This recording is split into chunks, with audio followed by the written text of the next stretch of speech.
It's currently cooler outside than it is in the house because the air went out, and they're not coming till Monday to fix it. It's currently about 90. I'd say with like an 80% humidity here in Kentucky. It's cold in hours, so it is especially toasty.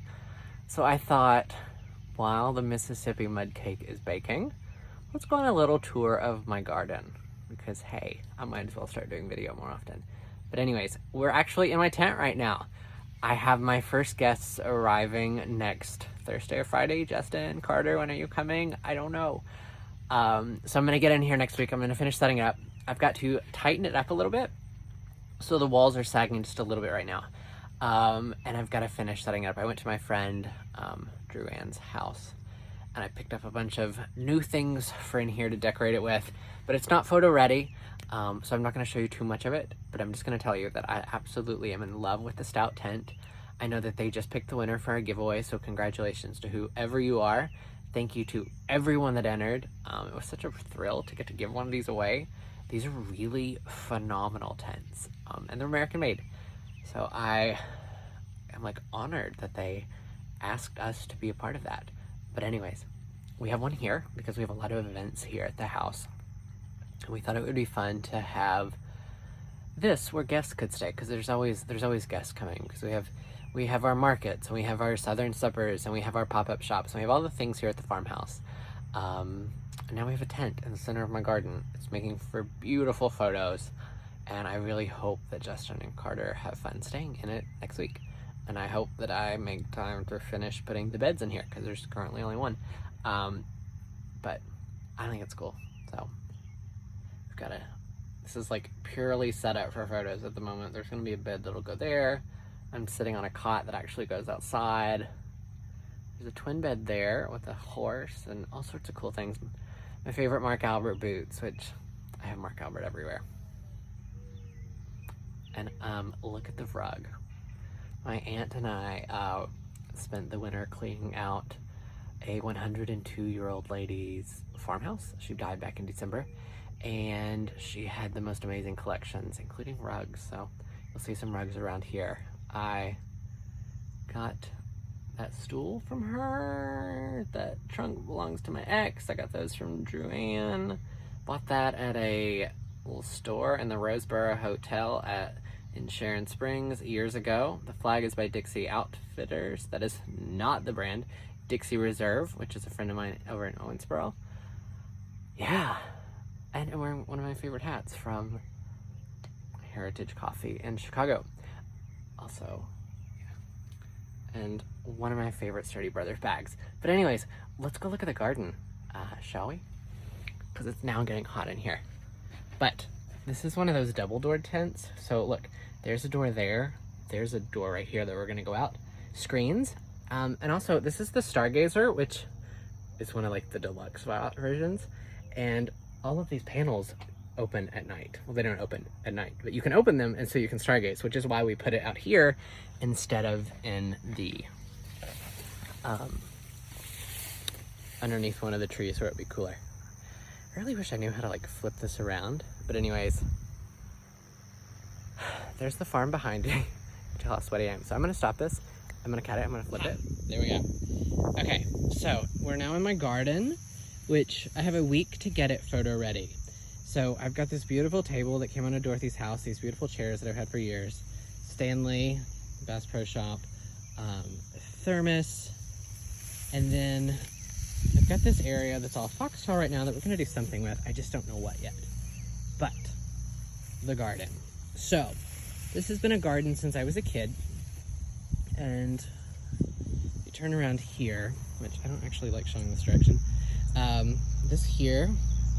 This is my grandfather's half, and then over here was my aunt's half, and it was massive. I think I have like a fourth of it.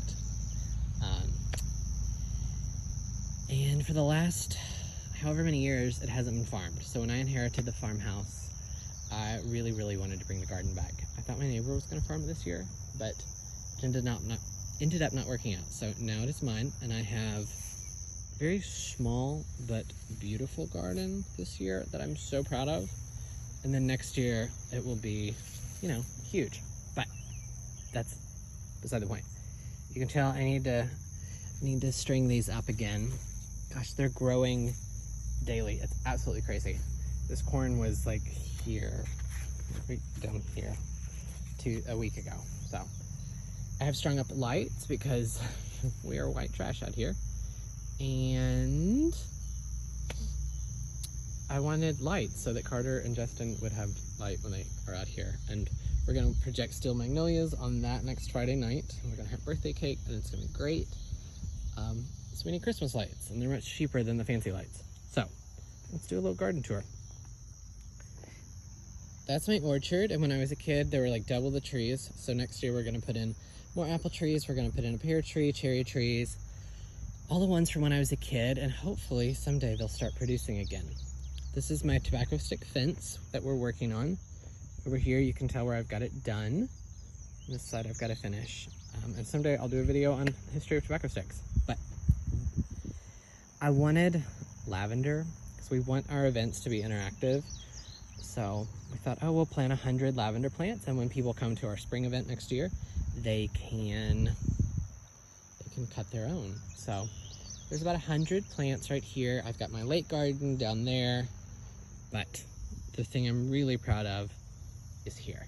So I went to the greenhouse way too late in the season and I said, I want one of everything. If anybody has any advice on how to fight Japanese beetles, I would love that. You can see they are really starting to set on. I've dusted everything with 7. I don't know if that's good or if that's bad. I don't know if that's something that we use or something we frown upon, but I used it. We've got cauliflower, which next week I will tie this up to keep it from turning yellow. You can tell it doesn't bother me, but I know some people like to keep it white. These are eggplant. Look at this. There we go, my first little eggplant. I don't even like eggplant, but I wanted to grow it. I think these are Brussels sprouts, but it looks like they're gonna be eaten. Look at that. That'll be cut when I get back from Atlanta. No. These are my cucumbers. They are prolific. I can't get them quick enough, but we're gonna make all sorts of different cucumbers and onions. We're gonna make a creamy cucumber. We're gonna do some really quick pickles for next weekend, and you'll be seeing me do recipes throughout the week. I mean, look at that puppy, it's way too big. I just can't pick them fast enough. But the idea was I wanted zinnias to grow all along this like it was some southern novel. They are roasting in this heat. It has been unusually hot and humid this summer. So that's been not great for anything. These are my peppers. They're still, well, that's 2 different types of pepper. That's a bell pepper and that's a banana pepper. So, okay. Let's see what this one is. Yeah. So, and some of these I'll let grow a little bit bigger because we want to fill the table with as many local things as we can next week. My zucchini is just not producing. I am drowning in squash, but I don't have zucchini. Did you know that tomatoes, after they get over a certain temperature, they won't turn red? So the ideal temperature for tomatoes, I'm gonna pull weeds while I tell you this, is between 70 and 80 degrees. Well, it's been above 90 every day for about 3 weeks with insane humidity.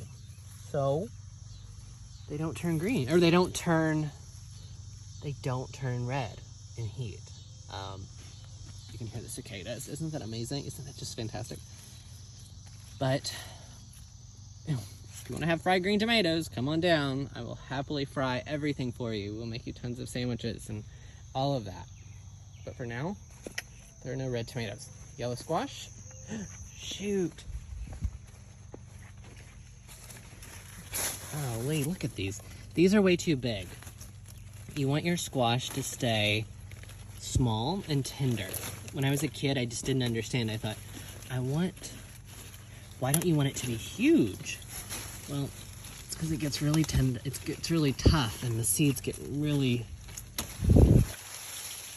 huge, and you just don't want to eat that. It's So, you can still